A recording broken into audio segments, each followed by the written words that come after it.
پنجاب کے سکھ لیڈران میرے پاس آئے، 2-3 دن قیام کیا، کئی کتابوں کے مصنف ہیں، اور انہوں نے پھر سے مجھے پنجاب کے دورے کی دعوت دی۔ میں پنجاب کا سفر کا شاید حال سنانے جا رہا تھا، بات رہ گئی بیچ میں، آپ کی اجازت ہو تو پورا کر دوں اس کو۔ ہمارے ساتھ جو سفر میں سکھ ساتھی تھے، انہوں نے مجھ سے کہا کہ ہمارے جو سب سے بڑے روحانی رہنما ہیں، پوری دنیا کے سکھوں کے جو دھرم گرو ہیں، جگت گرو ہیں،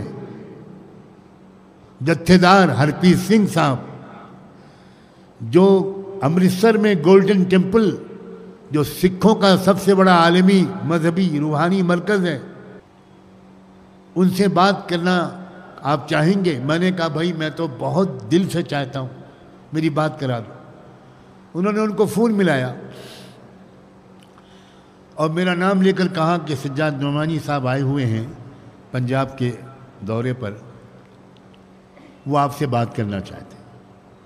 تو میں حیران رہ گیا، اسپیکر آن تھا، ادھر سے انہوں نے کہا وہ نعمانی صاحب جن کے لیکچرز یوٹیوب پر آتے رہتے ہیں، ارے میں تو خود ان سے ملنے کے لیے بے چین ہوں، جلدی بات کراؤ۔ بہت خوش ہوا، میں تعجب بھی ہوا۔ میں نے ان کو بات کی، سلام کیا، میں نے کہا میں دربار صاحب آنا چاہتا ہوں۔ ایک عجیب تاریخ ہے دربار صاحب کی۔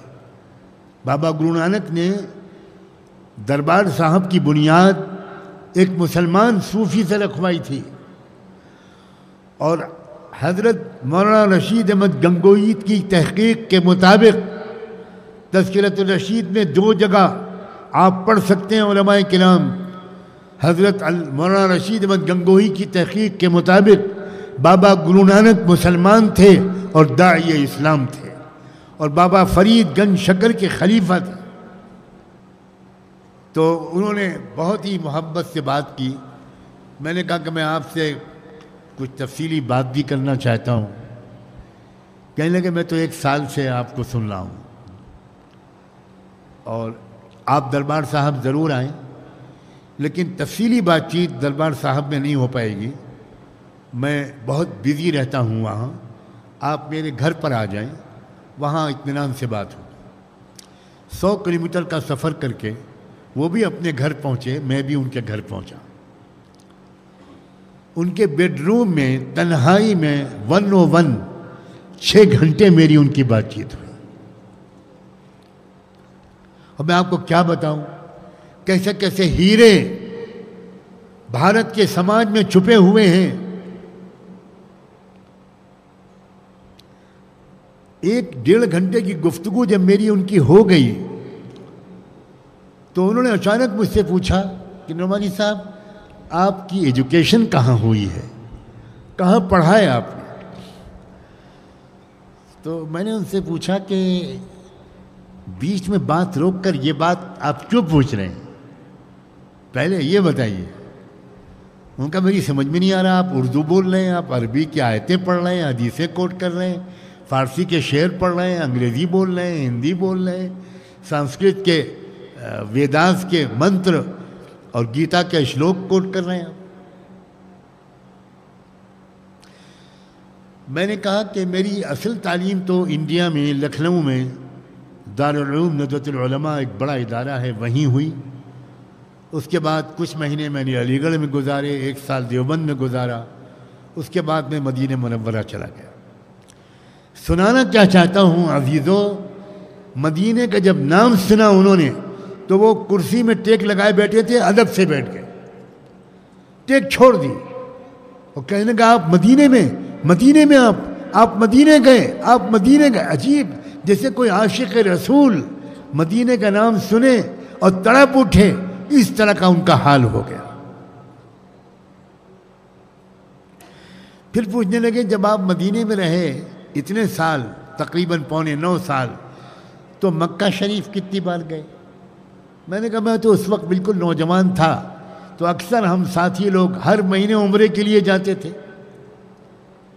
تو میرے عزیزوں وہ سکھوں کے سب سے بڑی مذہبی رہنما کرسی چھوڑ کر نیچے میرے قدموں میں بیٹھ گئے اور ان کی آنکھوں کے آنسو آنے لگے، رونے لگے، کہنے لگے آپ کتنے لکی ہیں، کتنے بھاگیشالی ہیں کہ آپ مکے میں اتنی مرتبہ گئے، مدینے میں اتنے سال رہے، اب اور کوئی بات نہیں، بس مکے مدینے کی باتیں مجھ سے کیجیے۔ اللہ اکبر، کچھ سوچ سکتا ہے؟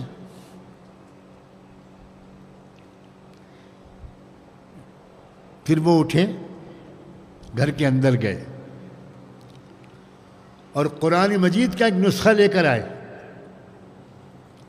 اور مجھ سے کہا نعمانی صاحب، بڑے فخر کے ساتھ اپنے کانپتے ہاتھوں سے آپ کو قرآن کا پنجابی گرمکھی زبان میں خود میں نے ترجمہ کیا ہے، وہ ترجمہ دلی میں چھپا ہے، وہ قرآن آپ کو پیش کرنا چاہتا ہوں۔ سکھوں کے مذہبی رہنما قرآن کا ترجمہ کر رہے ہیں۔ پھر دوسری کتاب اٹھائی، انہوں نے کہا کہ میں نے جو پٹیالہ یونیورسٹی سے پی ایچ ڈی کیا تو میری پی ایچ ڈی کا جو تھیسس کا عنوان تھا وہ تھا اللہ کے 99 نام، اور میں نے ثابت کیا اپنے تھیسس میں، ریسرچ میں، کہ اللہ کے وہ 99 نام جو بابا گرو نانک نے بیان کیے ہیں گرو وانی میں، وہی 99 نام ہیں جو قرآن میں اور حدیث میں آئے ہیں۔ یہ میں نے ریسرچ کے ذریعے، کمپیریٹیو اسٹڈی کے ذریعے ثابت کیا ہے۔ لوگوں، ہندوستان، ہمارا ملک بھارت، یہ سونے چاندی کے کانوں کی طرح ہے۔ الناس معادن، خیارکم فی الاسلام خیارکم فی الجاہلیہ۔ چھپے ہوئے ہیں لوگ، کچھ مخصوص لوگ ہمیں لڑا کر دیش کے باشندوں سے ہمیں دور رکھنا چاہتے ہیں، صرف اس لیے دور رکھنا چاہتے ہیں کیونکہ وہ جانتے ہیں کہ اگرچہ مسلمان پورا مسلمان نہیں ہے مگر اس کے اندر اسلام کی خوشبو ہے، اگر یہ بھارت کے عام باشندوں سے ملے جلے گا تو آج نہیں تو کل یہاں کے دلت اسلام لائیں گے، یہاں کے کسان اسلام لائیں گے، یہاں کے مزدور اور مظلوم اسلام لائیں گے۔